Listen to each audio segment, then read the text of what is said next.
Hello and welcome to Who We Ood, an unofficial Doctor Who watch along podcast. My name is Cameron, and I am going to be one of your co hosts this evening or morning, whatever you're listening to this. I am here, as always, for the foreseeable future. Ben, how you doing today, Ben? I'm doing good, a little bit tired, but I'm hanging in there. Just finished watching season 1 of Severance earlier. That was really, really good. Highly recommend when you get a chance, Cam. My goal is I want to watch it while season two is almost over. So then I'll have like season one and season two basically to binge. Yeah, there's only as of recording there's 3 out, Hmm. which that's going to go fast. And then I'm going to have to wait a whole week between episodes. So that's why it's like if I wait till the end, if I can wait till like there's only one or two episodes left, I get that same reaction to like the last episode. Like I get to be in the cultural moment of it, but also I don't have to feel that feeling every week. That sounds like my plan. Yeah, I was planning on just watching Doctor Who, but it was the last 2 episodes of season 1, and I had to go for it. Today, this is not going to be a severance podcast, Ben. This is going to be a podcast about, as you could probably tell by the title, the Deadly Assassin. Indeed. Deadly Assassin, Ben, was first broadcast October 30th, 1976, and last broadcast on November 20th of 1976. Directed by David Maloney and written by Robert Holmes. Basically, at this point of the show, and you could say the classic show period, the two greats, the two goats, the best writer and the best director. Good old Robert Holmes. What did David Maloney do? Genesis of the Daleks. Ah, They will reteam again later this season for Talons of Wang Chiang. hyped for that. All right, Ben, let's just get right into it. Like, what did you think of The Deadly Assassin? It is quite good. We get a lot of new lore around Gallifrey and the Time Lords. It was good. I have seen The Deadly Assassin before. I've seen it multiple times. This was one of the ones that I saw as a kid and loved as a kid, and I love it to this day. It holds up really well. It is a inventive four-parter, like you said, that really introduces us more to Gallifrey for better or worse. For better for now. So to just get right into it, like what you were talking about with Gallifrey. That feels like the most, I mean, other than the master, that feels like the biggest kind of component to this serial that is worth discussing. Yeah, like a lot of people cite this as like the moment where the Time Lords like stop being interesting. Previously, in especially the War Games, less in the Three Doctors, they are seen as this godlike race. Especially the moments where like we see just like one of them in like the Terror of the Autons and Genesis of the Daleks. But in this, we see that they have cable news, a cable news anchor. Yeah. This godlike race has an anchor for their news channel, Ben. Yeah, it really humanizes the whole race, which I don't know if that's something that I want. Yeah, it's cooler when there is a mystery to it, where it is kind of like, now these guys are just gods and they have powers that's like unimaginable. And then in this, it's like, it feels like they use technology, like the Doctor references it, like they use technology that other races would be like find primitive, even though we're supposed to think that like this is like a godlike race. Yeah, I don't know, maybe it's budgetary limitations. It all feels kind of primitive and cheap. This also sets like the precedent for like what Gallifrey looks like, just like the Time Lord head mount things. I don't know what you call it. The like ceremonial robes. Like they don't really have that look a lot in the classic show, but like when the new series brings back the Time Lords, that is the look, which kind of makes sense. That is like the when you see Tom Baker in that outfit, you kind of go like, no, that's what a Time Lord is supposed to look like. Yeah. It makes sense why the new series continue with that. The kid didn't really continue with the green aesthetic of Gallifrey. And then like there's also the classic show and the new show keeps the gods look of like the red and the white Yeah. of the gods. I forget what the name of them are supposed to be. Chancellery Guard, according to the TARDIS Weekly. Yeah, the Translarian gods. What did you think of their look? Interesting. Similar DNA to the ceremonial robes, but more practical. It's got like the helmets with like the peak over the nose or above the nose. Yeah, interesting design. It fits well with the other like Time Lord like gob. What did they look like in the Three Doctors? Just the Time Lords in general. Like I should remember like blue Oh robes. yeah, they had like the black and white. Yeah. More interesting. Like you think that look is more interesting? No, this new look is more interesting than it was in the Three Doctors. Oh yeah. Like you can tell like these are like the elites. I don't know what like the real world comparison would be. Well, yeah, they look like kind of like the Catholic Church and the priest and the cardinals. Not even a priest, it's just the cardinals. They have a cardinal thing going on. You know what the cardinals look like, right? I'm looking it up now. It has a similar aesthetic of the cardinals in the Vatican. Yeah, So that's the main equivalent to the Time Lords. Like the Robert Holmes envisioned them more like that than like these godlike beings just like a special group of people. with little hats and little robes.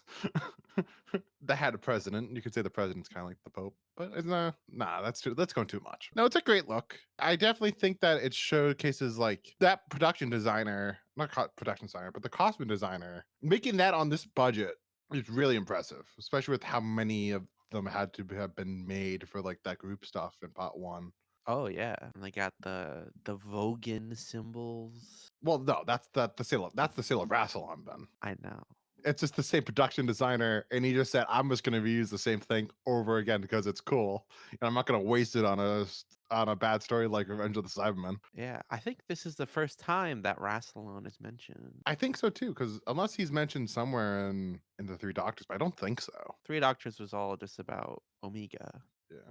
Yeah, first mentioned here, who brought the Eye of Harmony to Gallifrey. Yeah, so you just want to get him asked the Eye of Harmony. We're kind of going out of order. I was gonna say that more to the end. You know, I'm gonna take a pause on Rassilon and the Eye of Harmony and all that stuff. That's gonna be towards the end of this show, Ben. Let's start from the beginning. What did you think of the beginning stuff with the Doctor alone in the TARDIS having to outwit the gods? That was good. Pretty funny. It's a little weird having him all alone. Like, I Yeah, think this is the only story in the classic show, at least, where he is companionless. I think that sounds right. I don't think of I know there's no other stories now. This is the only one. And that was a request on Tom. Tom wanted the whole show just to be just him talking to the camera. He didn't want a companion. Yeah, he talks to himself a lot, and it's a little weird. But it works because it's Tom. Tom can get away with just being by himself and just talking to the camera because he's just that weird. Yeah, he's weird enough where he can make it work. But it's more natural when he has someone to bounce off of. Yeah, but I think this episode kind of proves that like the new series does it quite a few times of just like it is fun just to have a companionless doctor in an environment and just following the doctor along. Does the future doctor just talk to himself? Oh yeah, that's what the doctor does if they're by themselves. They just talk. Because like, what else are they gonna do? Just not talk? A characteristic of the doctor is that he loves his own voice, or they love their own voice. True. There's no doctor that is like a quiet person. When are they gonna do the introvert doctor? Like you don't have a show. You just have him staying in the TARDIS in like the library, and like they're just reading a lot of books. You could say that kind of like the first Doctor, like before Ian and Barbara was kind of the introvert Doctor. He wasn't doing that much. I mean, they were still like I listened to a Companion Chronicles that was set before An Earthly Child, and First Doctor and Susan they were still doing stuff. They weren't just hanging around. But yeah, like that's the stuff at the beginning is fun just because it's Tom. And then of course like the episode part one, there's not a lot much to say about part one. Then it of course ends with the big moment of the president steps out. We see the big room with all of the extras, and Tom sees the gun and runs after the gun, but then it's actually like pre-programmed, and then there's another person that shoots the president, so he is framed for shooting the president. Yeah. But he like picks up the gun and he's looking down the barrel of it or down the sights of it Yeah. to try and see the assassin, but he is framed. And it's very much like very in vogue at this time, the conspiracy thriller. No, it's conspiracy political thriller. And you can tell that Deadly Assassin is very much playing off of those type of movies. But even it's also like the Hitchcockian the wrong man trope of just framing somebody that is innocent of doing a crime and then they're having to prove that they did not do that crime throughout the rest of the movie. Is that something Hitchcock invented? Wrongful convictions? Well, like he did it throughout his whole career. There's so many movies that he did that same exact trope just because it's cinematic.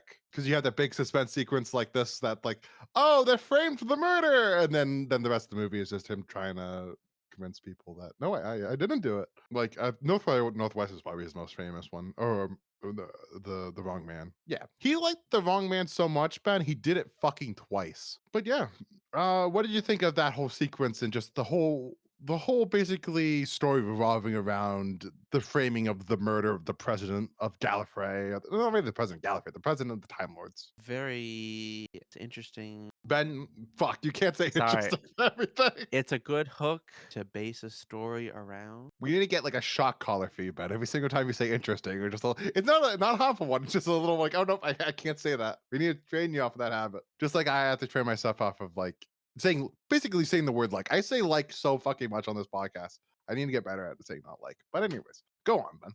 Don't cut that off, Ben. Also, content, Ben. Content. But I want to cut out all my mistakes. But yeah, very compelling. Very good. You good? I'm alive. Good. All right. I think at least. Hmm? I think at least. I might be dying. Hope you don't die. Who am I going to do the podcast with? Like, well, I hope we do. Like, imagine that's how the last episode ends with me dying. I want you to post it, Ben. I want you to edit it and post it on YouTube and Instagram and TikTok. I'll create YouTube shorts out of my death, Ben, for the podcast, Ben. All right. I'll try. But yes, the narrative device is very compelling. Immediately a good way to drive the plot forward to prove the doctor's innocence. Also gives us a great part one. Oh yeah. Like, you are hooked. After that part one, I'm just like, all right, how is he gonna get himself out of this? And I feel like it would work as like all right, I need to stick because remember, this goes on for a month. So like that would work for to make you say, I need to tune in Doctor Who for this month to figure out how he gets himself out of this. Oh yeah. And I even thought like at the end of the first part, without the foreknowledge of what comes ahead, it's even a little bit ambiguous. Like, did somehow the doctor end up shooting Yeah. him? He's got him lined up in the crosshairs and then falls. And that definitely is on purpose. Because again, it intrigues you to go like, okay, what is going on here? I want to watch more of The this. doctor under mind control? What is going on? And of course, also he has like visions before this of the assassination as well. Yeah, precognitive visions. And I think the like triangular sights are very iconic. Yeah, it's one of I think the most iconic cliffhangers of the classic show, and it's just one of those moments that just mwah, chef's kiss makes you just as a Doctor Who fan just want to put your fist in the air and go, this is some good Doctor Who. Of course, then we get like there's trials now on Gallifrey. We had a trial on Gallifrey back in the War Games. Yeah. Before we go to part 2, I just want to talk about Chancellor Goth real quick. You don't want to talk about more about the news anchor. I mean, we could. Because I find it so interesting that this godlike race still has one TV and two, they need to have somebody anchor it with with like a microphone, describing them the event beat by beat. Yeah. Good old Runcible. Was he friends with the doctor at school? I didn't catch that. He might be. I do remember they did mention like the other guy that's like high ranking that presumably, if not confirmed at the end, it becomes the president. Who am I talking about, Ben? Barusa? Yeah, Barusa. He was the doctor's teacher at the academy. Was he? Yeah, that's why like at the end he says 9 out of 10. Okay. Cool. I'm shocked you didn't get that. They mentioned it multiple times. I guess I just missed it. Gotta pay attention more to the. Well, I always feel like it sucks because it's like we only watch them once for the podcast. I feel like maybe we gotta do better notes. I don't know because I always feel like I'm missing something. Clearly, once we do the watch along podcast, we got to do the rewatch podcast. That's what we do when we run out. We don't go to Big Finish and do Eighth Doctor and War Doctor. No, we go back to Spearhead from Space, which honestly isn't a terrible idea because I feel like have more to say and we're much better podcasters than we were Yeah. for Spearhead. I'm curious if if I on a second watch, would we appreciate Doctor Who and the Silurians more? Do you think? Probably. Like, were we too harsh on it? But then again, like it was those 7 parters. Oh, Ben, it's gonna be so nice when we get to the new series. 45 minutes, Ben. It's gonna feel like all the time in the world. But then also like it's gonna suck. I feel like we're gonna have to do like two. We're gonna like record them like two episodes at once when we get the new series because like it's only 45 minutes. Like it's gonna go one episode by one episode. It's gonna go so slow in the new series. We're gonna have to figure that out. They're gonna have to figure that out when we get there. We'll do it. But Chancellor Goth, who's like the secondary antagonist for this story, Yeah. does he look familiar to you? He does look familiar. I looked it up. He wasn't something famous. Well, in Doctor Who, anyway, he was the main. We just watched this in the War Games. He is the main Yes. Time Lord that pronounces the Doctor sentence. Whether or not it is literally the same Time Lord is ambiguous, but it's the same actor playing a Time Lord. And he also previously was Gulliver in The Mind Robber. He was also in On Her Majesty's Secret Service, Gandhi, and Braveheart for movies. I see. So pretty big actor. I guess now, like, what did you think of Chancellor Goth, Ben? Mostly wanted to point out that, this is Time Lord from the War Games. But Chancellor Goth, he's a good secondary antagonist, I would say. He is politically motivated, allies himself with the Master, which we'll talk about soon. No, but he's a great secondary antagonist, like you said. He has a really good presence. Yeah. He has that deep kind of booming voice. No, great casting. You buy him as like a president, you know? Oh yeah. Like you can buy him as a politician figure, but also you can buy him as a politician figure that would be a little bit on the corrupter side and would just want power for power. I don't really understand like how the Gallifreyan president system works. Like he just kind of is unopposed running before the doctor. I mean, it seems like the president is an elected position, Yeah. but it's like everybody liked him, so Yeah. no one opposed him, so he would have won by default. But who votes him? Is it just the other like Time Lords? That's like the high ranking Time Lords? Presumably. Like it's not little Timmy, who's only like 20 years old, he's not voting for the president of Gallifrey. I don't know. I mean, it could be representatives, it could be a true democracy. Who's to say? But we know they have news TV. Yes. They're doing something right, Ben. Do you think Gallifrey has his own like Fox News and then CNN? Like different politically leaning. But also it's like almost caricature like that's just trash. Trash news, Ben. 24/7 in the capital. I guess you don't know how much news is there.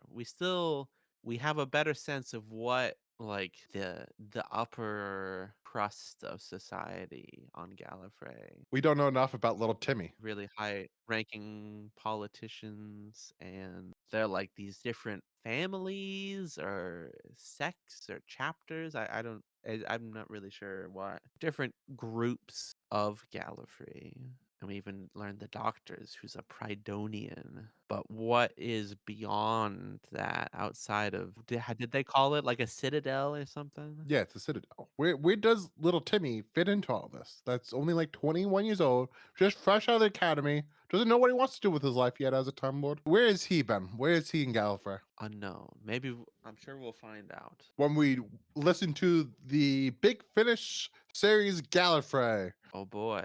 But anyways, getting back to the story, Ben, before you gave us this big tangent. The doctor is then held on trial, much different from the trial that we got in the War Games. War Games, it was two people. This one there's a crowd there. Yes. He does then like states that like I forget what they call it. I'm just gonna say article because you know what I mean. Yeah, Article 14, Article 17, something like that. It's something like that. It's 17. If I am running for president, you can't like kill me. It's like, and they were like, oh, I guess he's right. We can't kill him because he's gonna run for president. What do you think of Article 17, Ben? And it's bullshit. It's little silly, but I guess it makes sense. Do we have that in America, Ben? What? Do you think if let's say like the killer of our president, I don't even because we don't want to, we have the vice president, so it wouldn't even work. But like I don't know. I mean, Donald Trump. he's a felon, but he didn't kill he didn't kill Joe Biden. It's like I'm running for office. You can't trial me. I don't know. I think Chancellor Goth is in the right for saying we have to fix this. There's a big loophole in there. But anyways, then like we get some stuff with the character of Castellan. What do you think of Castellan this episode, Ben? He's pretty good. Very likable. He's a guy that's for justice and the truth, unlike many other Gallifreyans, working to figure out what happened, eventually allying himself with the Doctor. Good kind of pseudo companion, I think. Yeah, I agree. He's a great like companion that could have been. I don't know what his accent is. Did you recognize his accent? It's not an English accent. I'm not sure. It's something else. But it gives it a different flavor. And he has a great dynamic with Tom and as well as the old guy that's in charge of the switchboard. I forget his name. But that guy. Engine? Whoever his name is, he's on like the verge of death. He is old. Yes. Like, if the master stun gunned him at the end, that would have been a stun gun. You know what I'm saying? He would have just died, which is all bullshit. I know we're so far away from it. We're only on part two, but like, why is the master? Why does he have a stun gun? But Why not?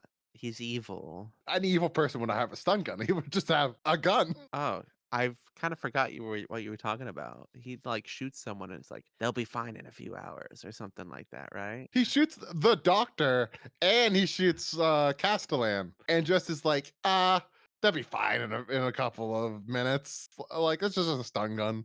It's so cheap. I guess he would rather they get sucked into a black hole, the Eye of Harmony, and die that way versus just getting shot unceremoniously. I get if it was just the doctor, The master's all about theatrics. but why the Castellan too? Why shoot Castellan? Like, you could just kill Castellan. You don't need to like.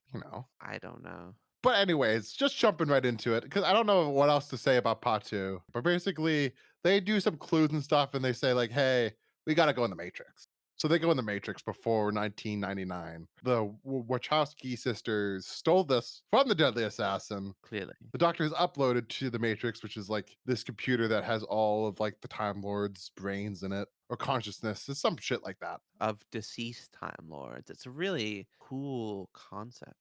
I imagine Robert Holmes is stealing it from somewhere, but it's a very cool science fiction concept. Then, like, it's done really well. David Maloney in the Matrix stuff is in his element of just, well, like, it's not even just like there's quarry stuff in there, and where he adds a bunch of smoke and stuff to make it kind of look like Genesis of the Daleks. Yeah. At the end of episode 2 and the beginning of episode 3, I think it's best where the space itself feels really kind of nebulous or anything could happen. Yeah. There's a train, there's a guy, there's a samurai. What is happening? It's very surreal and dreamy and feels like a nightmare. Yeah, like a nightmare. And then later it kind of devolves into just like a jungle and it's a little less interesting. Yeah. But the hunt that's going on between the Doctor and what we learn is Goth being also projected into the Matrix is still good. No, I agree that it really peaks at the end of part two and the beginning of three, where it is much more dreamy and much more like just random shit happening that feels like they're just writing down notes of what would make a child scared. I always found the train stuff. What did you think of the train stuff, Ben? Like, what is that train? Is what I'm saying. I always thought about that. Is that like a kid's amusement park train, and they couldn't get a real life train? Is that just a small train that they use to carry small things? Like, what is that train that's so small, Ben? I didn't really think about it. But you know what I'm saying? It's a small train for small people, small things. Now that you say that, yeah, it is a small train. It's probably just what they had access to. I interpreted it as like a literal train. Oh yeah. It's some random thing created by the collective consciousness of dozens or hundreds of Time Lord minds, And what they wanted was an amusement park train from Earth. I guess. I kind of wished that like maybe some of the stuff was less earthy. Like maybe did some stuff that like have monsters and aliens from across the worlds. Like that'd be kind of dope. Not have it just be like very Earth things, especially like Earth 20th century things. Like they have the plane sequence, which is great. That plane sequence, I think you can tell that they actually got a plane because you can see Tom Baker and the plane in the same shot. unlike some of the other times we've seen planes in the show where it's so obviously just stock footage. But you know what I mean? Like I wish some of the stuff was a little bit more like science fictiony. Yeah. They could have used a Dalek for Christ's sakes. A Dalek would fit in this sequence. Yeah, more monsters or even like reusing some of the Citadel sets would be interesting. Yeah. No, you definitely could just use like it doesn't need to be this open field. It can be you can go really surreal with it. Yeah. At least for the first part. And then like maybe slowly maturely it starts getting a shape to it, and that's where you get the jungle stuff come in. That'd be kind of cool. Oh well. But again, David Maloney directs it really great. He's at his environment when he has a film camera out in the out in this big open field, and he can just have fun with the camera. And there's some great stuff in there. Of course, one of the most iconic moments of the serial that Mary Whitehouse very famously disliked was the cliffhanger for part three. Which do you remember the cliffhanger for part three, Ben? Yeah, Goth and the Doctor struggling. Goth just trying to drown him.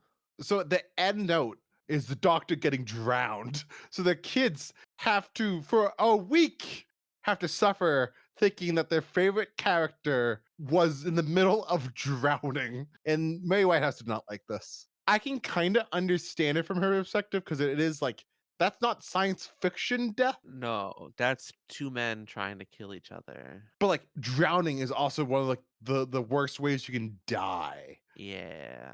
Then like also it's like it's where you can get into where things of like you don't want like children to replicate that, but also I think it does showcase of like at this era the show really isn't for little kids. It is kind of a little bit for a more older audience. It's not like Pertwee where Pertwee can be enjoyed. Like teens and adults. Like yeah, I would say this like at this time like, there was a big like college audience watching this show, and you can definitely tell that this is they matured with the audience of the kids that were watching it in the 60s and the 70s. I feel like that you could say that about this era. I don't think this is a story for somebody under the age of 8, No, definitely not. but like yeah, it was for all audiences. So there were kids that were under 8 that was watching this, and they were must have been terrified, Yeah. especially of that Matrix stuff. That would have sent nightmares to them. But yeah, it's the Matrix stuff really is incredible. And I agree with you that the jungle slash swamp stuff isn't as strong, but I still think it's very engaging for our like Oh yeah. it's not no dialogue basically. That whole pot like pot 3 is just no dialogue basically. It is just the doctor just and basically struggle after struggle. I have to be impressed with that. That like for this show that is for everyone and they decided to go a little bit different. And because of that, it still holds up to this day. But yeah, it's great. Do you think we can move on from the Matrix stuff, Ben, and move on to the Master? Yeah, let's talk about the Master. So, did you already know the Master was going to be in this before watching it, Ben? Yes. Do you wish you didn't? Sure. There's a lot of spoilers I wish I didn't know. Because like if you came into this and not knowing it was a master story, you would be really like surprised. Like, oh my god, it's the master! And especially when you see his like makeup and like the design of the master decaying, you would be in quite of a shock.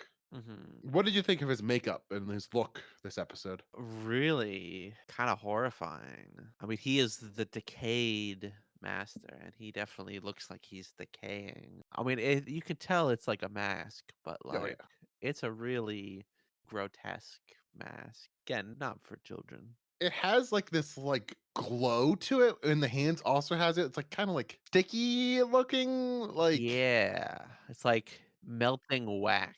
yeah, it looks incredible. I always, as a kid, wanted the action figure of this master, but never got it as a kid.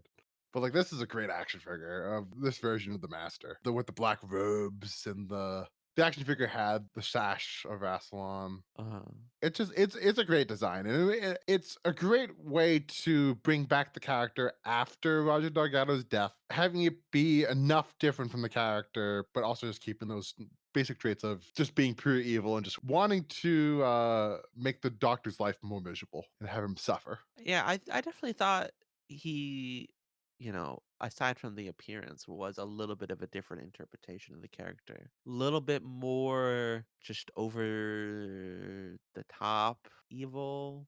Yeah, Some of like the Pertwee stuff had a little bit of an undercurrent of like rivalry, lost friendship. a brotherly type of relationship with the two of them. Yeah, but this was more just like Fuck that guy.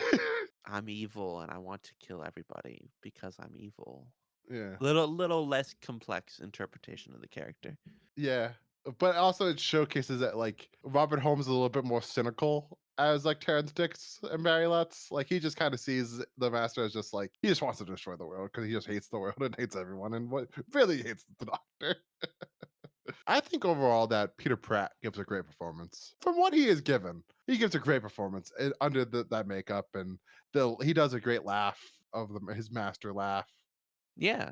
And we see also the return of his tissue compression eliminator. Yeah. He miniaturizes a guard.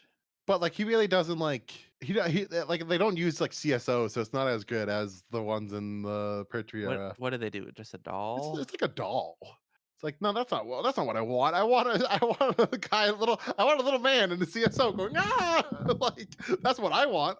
That's what you want, I imagine, right, Ben? I do.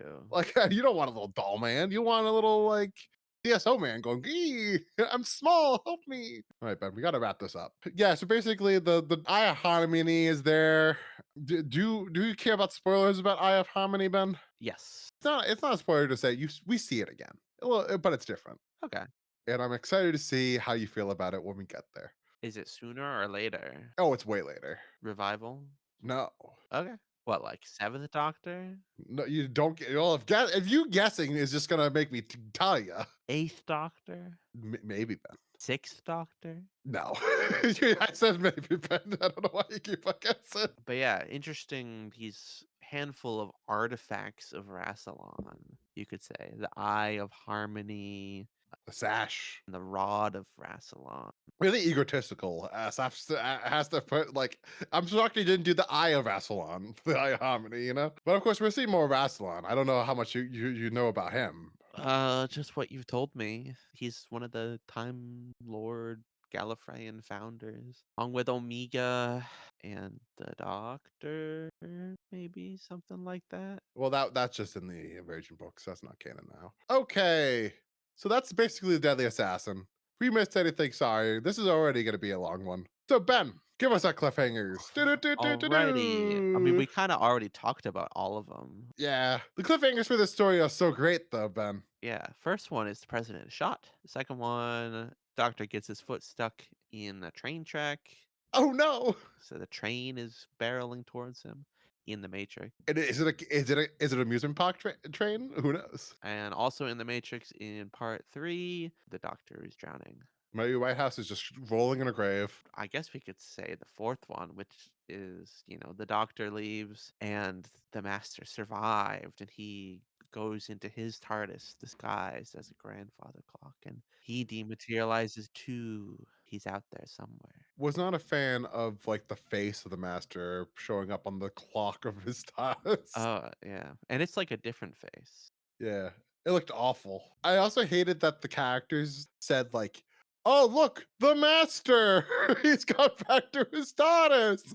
It's like, Jesus Christ, you don't have to say that. You could have just shown us the master's hand just going into the TARDIS. Yeah, and they're very nonchalant about it. Yeah. Like, "Oh, there he goes." Not like, "Holy shit, that's No, gods, come here, quick! that's like literally the most evil man in the universe right there, Yeah. who assassinated the president." Oh, that master. Gotta mention it before we end the episode. It's also interesting that like they didn't know about the master, so the master isn't like this like passed down folklore or anything. Nowadays in Doctor Who, like everyone in Gallifrey would know the Doctor and the Master, but this one, like, do you remember that scene where the Castellan's like, "Who the fuck is the Master?" Yeah, there's no record of anyone by that title. It's like nowadays in New Who, if they went to Gallifrey and said the Doctor, the Master, they'd be like, "Oh yes, of course, the legends, always battling together since the Academy." Every Gallifreyan would know that.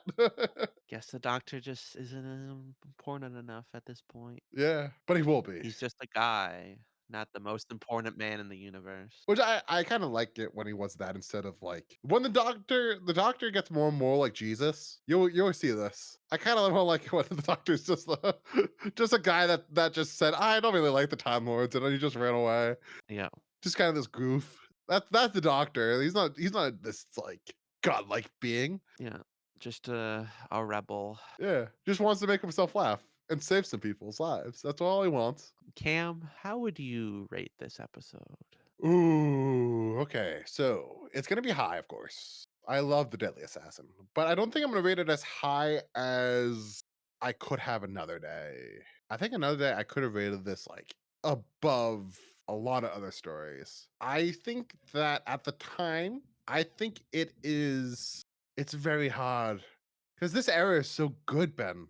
It's like, all right, is this better than Knock in Space? Is this better than the Seeds of Doom? It's kind of in that same camp, I would say, of just like if I could give it like a 9.25, but like I can't because we don't do halves. Oh, You think it's that good? oh yeah, I love the Deadly Assassin. I don't know if I like it's really good. I don't know if I like it that much. I'm gonna go 9.1. 9.1. It's not as good as Seeds of Doom, but it's pretty close to being as close as the Seeds of Doom. It's still a 9. It's great. I'm feeling like a 8.6. Okay then. Very good. Well, I wouldn't quite put it in the same league of Genesis and Seeds of Doom and Pyramids of Mars, Ark in Space, but it's very, very good. Okay. So, what did the fans think? So, Deadly Assassin in Doctor Who magazine does polls periodically, ranking all the episodes. They've done it a couple times. Most recently in 2023, which they gave The Deadly Assassin the 10th rank, 10th best story of the Fourth Doctor's era. In 2014 and 2009, it was ranked 8, and in 1998, it was all the way up to 6th. So it's, I guess, gone down a little bit over the years, but still top 10. I would say it's a lot of people are probably doing like 8s and 9s. So it probably gets like middle. There's probably a decent amount of people like you that would give it more of an 8 than there would be enough people that give it more of a 9 like me that would make it be the top 10, but not like in the top 5, you know?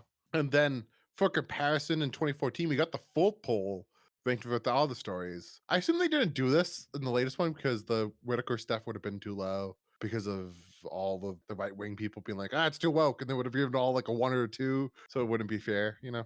Hmm. But Deadly Assassin ranked number 21 overall. For comparison, Ock in Space was 22, and Seeds of Doom was 20. People love the Fourth Doctor, Ben. I don't know if you know this. In particular, they love the Hinchcliffe era. They do. Getting close to the end. So, Ben, I think that's going to be all for the day, the night, wherever you're watching this. Yes. Could be watching this in like another realm. Who knows? Maybe you're outside of our simulated universe, watching us sim like your Sims making a Doctor Who podcast. Perhaps. Ever think you're a Sim, Ben? No. Have like the green emerald above you? The Plum Bob.